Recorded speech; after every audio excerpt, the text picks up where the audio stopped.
You wake up exhausted before the day begins. The weight isn't just physical lights, existential. You carry the guilt of a fatigue you cannot name, cannot explain. They tell you it's weakness, lack of discipline, your inability to adapt. But stop, breathe, question.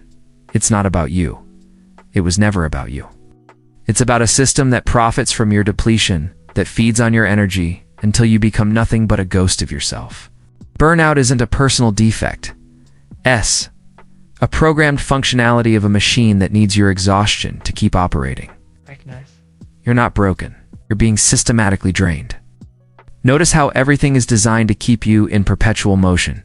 The notifications that fragment your attention. The deadlines that multiply like viruses. The culture that celebrates sleep deprivation as a badge of honor. The economy that transforms your presence into absence, your life into data. Every element is calculated. Every pressure is intentional. Yes. Every moment of relief is measured so you don't rest enough to question, but rest just enough to not collapse completely. The system is more sophisticated than you imagine. It doesn't just extract your work, it extracts your capacity to imagine alternatives. It doesn't just consume your time, it consumes your ability to conceive of different time. See, you're not failing in the system. The system is working perfectly against you. Who are you when you're not producing? Who are you when you're not performing? Who are you when you remove all the masks society imposed on you? For decades, you were taught that your value lies in your utility, that your identity is your profession, that your humanity is measurable in outputs, metrics, tangible achievements. But this is a lie constructed to keep you prisoner to infinite performance. You are not your work. You are not your productivity. You are not the sum of your completed tasks or accumulated failures.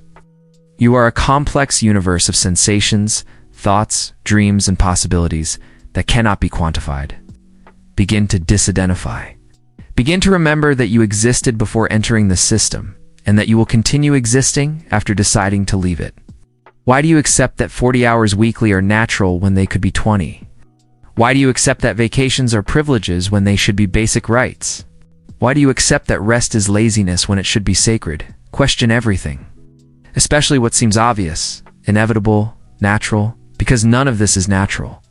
Everything was constructed. Everything was decided. Everything can be deconstructed and reconstructed. If the narratives governing your life were written by people who profit from your submission. The idea that you need to try harder when you're already at your limit. The notion that everyone goes through this when this shouldn't be normalized. The belief that this is how the world works when the world can work in completely different ways. Stop accepting the unacceptable. Begin questioning the unquestionable. There is a moment when you need to stop adjusting to the system and start demanding the system adjust to you. There's a moment when adaptation becomes self-betrayal. There's a moment when saying yes to everything becomes a way of saying no to your own life. Confrontation isn't necessarily dramatic. It can be silent. It can be intimate. It can be the simple refusal to normalize the abnormal. It can be the decision not to answer emails after a certain hour. It can be the choice not to justify your need for rest. But it is confrontation. It is resistance. It is the declaration that you're no longer available to be consumed infinitely. It is the affirmation that your humanity is non-negotiable. Prepare yourself. The system doesn't like it when you stop cooperating with your own exploitation. Liberation begins when you realize the prison was always imaginary. The chains were made of beliefs, not iron. That the door was always open, but you were taught not to see it. Free yourself first mentally. Free yourself from the idea that you need to earn rest. Free yourself from the guilt of not constantly optimizing. Free yourself from the pressure to transform every hobby into hustle, every passion into productivity. Free yourself from the need to explain why you need time, why you need silence, why you need space, why you need a life that is unentirely dedicated to maintaining systems that were undesigned for your well-being. Liberation is a process, not an event. It's a daily practice of choosing your humanity over efficiency. Now that you've freed yourself from external expectations, what are your real values? When you remove the layers of social conditioning, what truly matters to you? Perhaps it's genuine connection instead of strategic networking. Perhaps it's personal growth instead of financial growth. Perhaps it's presence instead of performance. Perhaps it's meaningful contribution instead of material accumulation. Reorient your life around these authentic values.